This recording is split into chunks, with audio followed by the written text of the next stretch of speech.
So it was over 30 years ago. We had gone to the Black Powder Society in Medicine Hat, and a friend of ours was a member. And he had invited Chris and I out, and we went to see, and they had teepees. So I said, "Where'd you get your teepee?" And he said, "There's a book here." And it was called, I think it was just called Indian Teepee. And we've had that for 30 years. And this January, I found it again. I said, "Chris, are we going to make a teepee? I'm not getting any younger." And we decided, okay, let's go ahead and make one.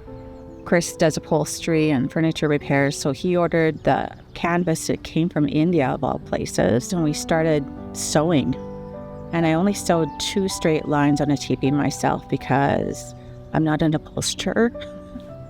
And he actually finished it himself, and it took him about 11 hours to finish. One day I came home and it was done.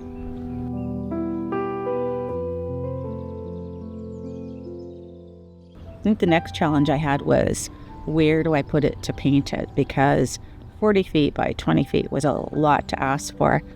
Started asking people, do you have a place where I could do it? And nobody had a big place. So I asked the city, and then they were gracious enough to give us hockey hounds to paint the teepee in. And what I liked about that was the fact that you could have community members come and paint the teepee with you. And that's what I wanted. I felt like if I'd never made a teepee, probably a lot of people have never made a teepee or know the process. To have people come in, it was like a revolving door the very first day, people just coming in painting. And I had a few people come in, look at it, and just cry, say, "I can't believe you did this."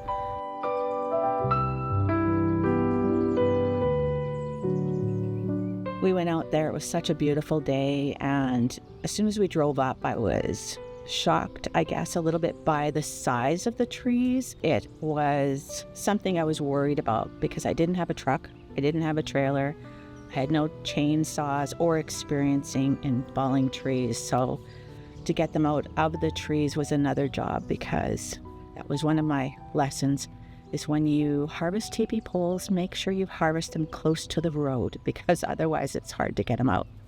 The Esplanade stepped up and they helped out with that. And it was an experience I think we'll all remember.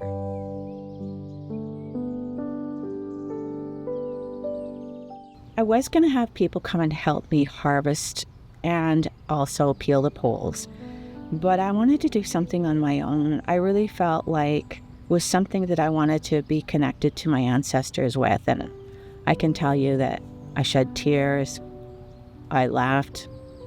I was so proud of the resilience of my ancestors to be able to do this. It didn't take long, because Elder Charlie told me that if you do them right away, you can actually peel long strips off it, and you can. So it maybe took me 3 days to finish peeling them.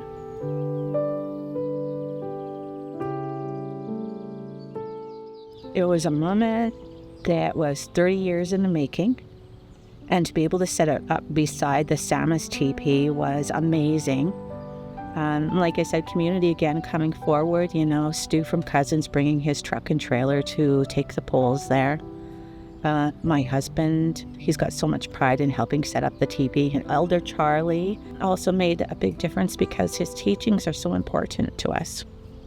It was amazing to see it up, because it's like the horses are running. And they're free and they're wild, and the whole thing has so much meaning to me personally. So the late 1800s, my name would have been White Horse Rider, and the Indian agent took it away because in that time a lot of Indigenous people's names were really long, so they made it into Rider. And I thought that was really important, and I would like to take that back. So I wanted to put horses, and the bison was because I come from Standing Buffalo, and I felt like that was really important. When you have a teepee, usually you have somebody in your family or elders tell you that they will gift you this symbol or whatever. And I didn't have that for a starting point. So it was really important to me to start in a good way. And I asked Elder Charlie, I said, would this be possible to do this? And he said yes. So now I feel like I'm the first in my family to have a teepee, so that now if my daughters or grandchildren wanted to make a teepee, I would be able to guide them and say, this horse symbol you can use, or it's a starting point, and I love that. I don't know everything, but I would love to share with them what I do know about the land that we sit on, because I think we're all visitors.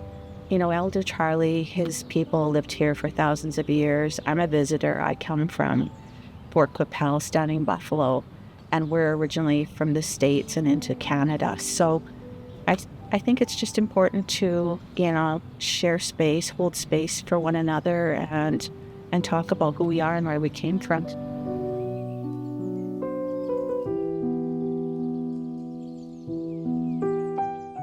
Yeah, one thing that I found out is that I kept thinking that I'm different from other people because maybe being Black or being an immigrant, a refugee, but also finding cultural commonalities with Brenda and building a community together on a project like a Tepee project. I found myself belonging more than I felt before, because I can see we are all connected to the land. We share the same planet. No matter where I came from, I found that I'm similar to the indigenous people in one way or another. I would encourage other newcomers to learn about the indigenous culture and have an indigenous friend, or learn about the history of the land and the keepers of the land. I always tell people, I think you need to go backwards and find out who you are to go forwards, if that makes sense, because we come from very resilient backgrounds, both of us, right? Exactly. And I recognize going through this with you that it's not just Canada, it's around the world, the different things that we've gone through.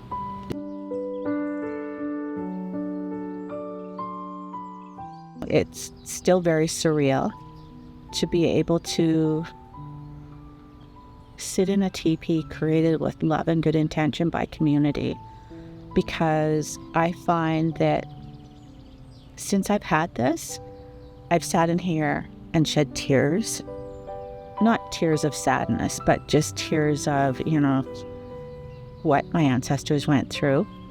But I've also had really good fun times in here. And I think one of the important parts of this teepee to me is going to be sharing my personal story with my grandkids, and I've never done that yet. So this is something we're going to do before the summer ends. I think the most important thing is, to thank everybody. The city for gifting, a place to be able to paint it. The community for wanting to come out and be part of it and do painting on it. The Esplanade, for taking the morning off and coming to harvest trees with me, and the people who came out to take the video. That was really important, because this is going to be around for a long time. I know there's just so many people to thank. I'm grateful and thankful to everybody who contributed.